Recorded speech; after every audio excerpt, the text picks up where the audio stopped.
We know that on an IP network that every machine must have an individual or unique IP address. Now imagine that this network has got hundreds of computers or indeed thousands of computers. Who is going to get that job? Who's going to be the person that walks around with a big sheet of paper with the machine name and the corresponding IP address and has the fun task of inputting that into a computer system? To me, that sounds like a problem. So surely there's a better way of actually getting IP addresses out to computer systems. Well, there is. And that is where DHCP comes into it. DHCP, Dynamic Host Configuration Protocol. So called because it dynamically configures the IP protocol on host computers.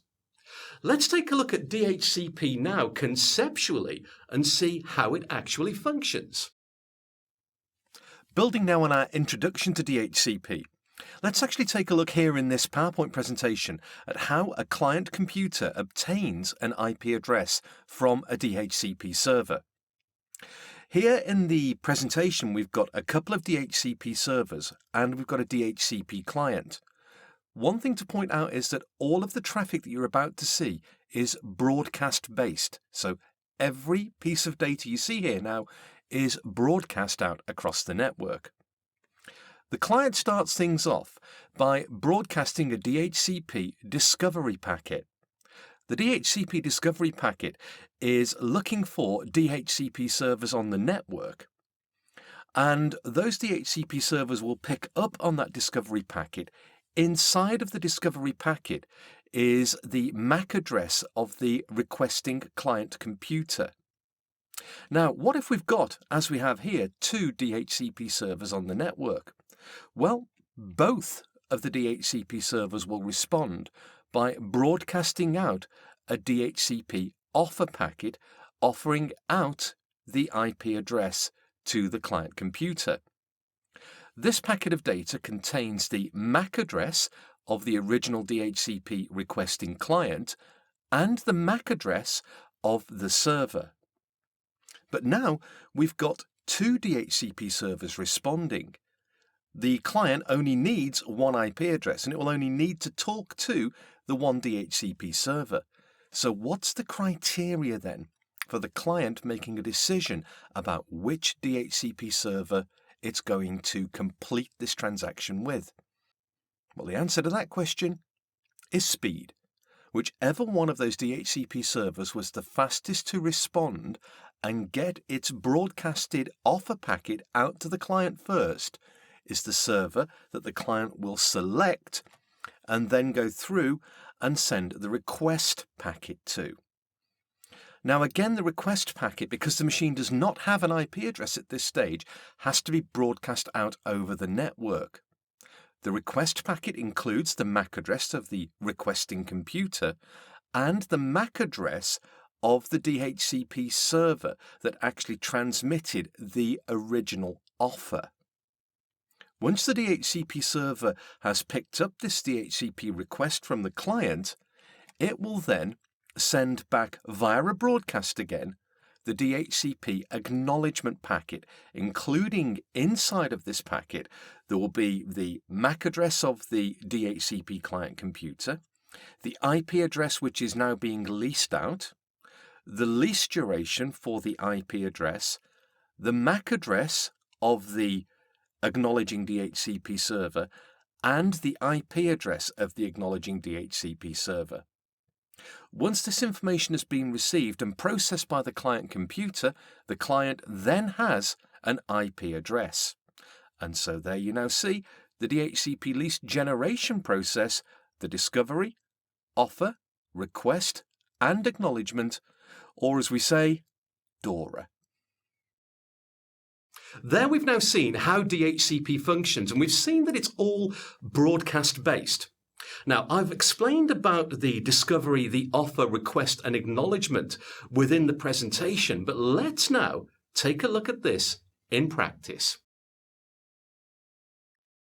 Let's now build on the knowledge that you've gained on DHCP by taking a look practically at DORA the discovery, offer, request and acknowledgement here between two machines.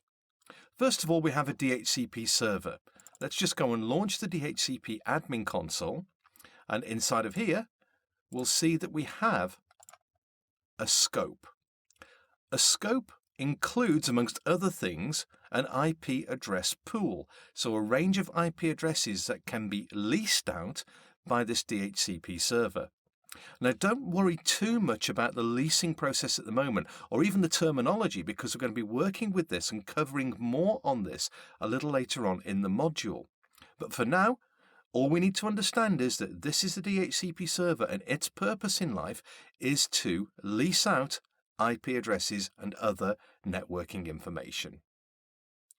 Let's go now then and take a look at the client system, which is a Windows 7 client, and we'll use a protocol analyzing tool, a tool called Network Monitor, to watch the traffic flowing into and out of the network card on that machine as it goes on through and obtains an IP address.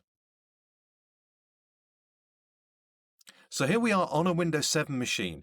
I've already taken the liberty of opening the command prompt, and here you can see I've run the ipconfig command line tool, and it's just showing that this machine currently doesn't have an IP address allocated to it.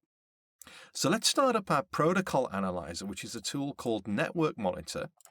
So going in here, this is a free download from Microsoft. There are other tools available. One of the best ones out there is a tool called Wireshark, which is freeware. But let's launch Network Monitor, and on Network Monitor what I'm going to do is create a new capture. Capturing here with Network Monitor, as it is a protocol analyzer, will capture every frame of data that moves into or out of this computer system. So I'm now just going to hit the Start button to start capturing traffic between this machine and, well, any other machine out there on the network.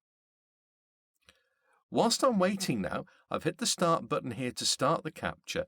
I'm just going to switch back to the command prompt and run ipconfig/renew. Now this will renew the IP address, or if it doesn't have an IP address, request an IP address from a DHCP server. So let's go through and we'll hit the renew button, and then we'll go back to Network Monitor, our protocol analyzer. Now I'm just going to go through and pause the capture, because if I pause the capture and just slide this over, look and see what we have here. We have the DHCP request, and if you look at the information here, you'll actually see that the DHCP request, and you'll find information about the MAC addresses here. You'll see it was a broadcast, but you'll also see that the source address, and you'll see the MAC address listed inside of here, going out and broadcasting out to the DHCP server. There we've then got an offer of an IP address from the DHCP server. Once again, it is actually broadcast out over the network, as we mentioned in the introduction to DHCP and in the PowerPoint presentation. So that has been broadcast out because until the machine has completed DORA, the discovery, offer, request and acknowledgement, it doesn't have an IP address leased to it. There we can see the request coming from the local machine going out to the DHCP server, actually requesting the use of an IP address. And you'll see all of that relevant information sitting down inside of here, inside of the Network Monitor capture. So there you'll see the hardware address, which is the MAC address there. You'll see information about the server inside of there, and there you can see the requested IP address. So the IP address that this machine is requesting to use, and it's got that information from the offer. We then get information back from the server with an acknowledgement saying, yes, okay, I now acknowledge your lease of this IP address, and it will tell the client computer there under the lease time information how long it has that IP address leased for.